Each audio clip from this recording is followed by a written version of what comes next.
hạt lâu lên tha dâm cây hi dịn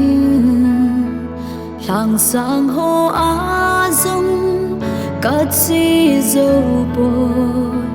ta san na gia linh ca dô ne van gam ô Giêsu nei pan pi in na phat na nei hil mu thim la zo dan nei su hiền pi e mu thim le ka laga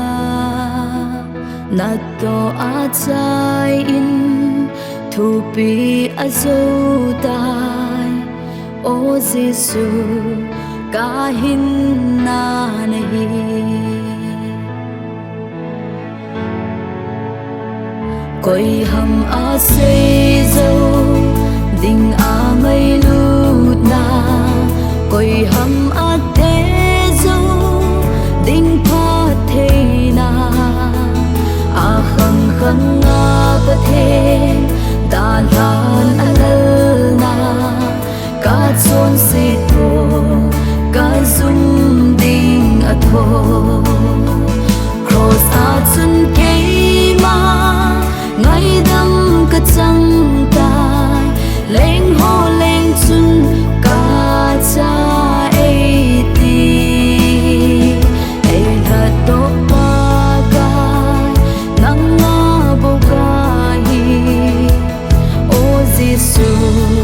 ca hin na nei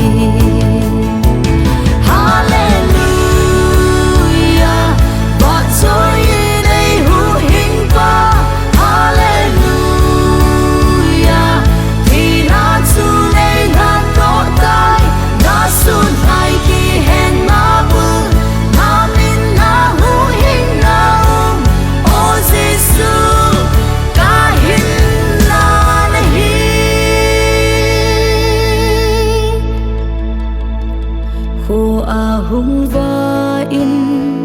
na thu tiếp quy lung na lung đâm xa chu a thâu độ ta mun thiệp a kê pi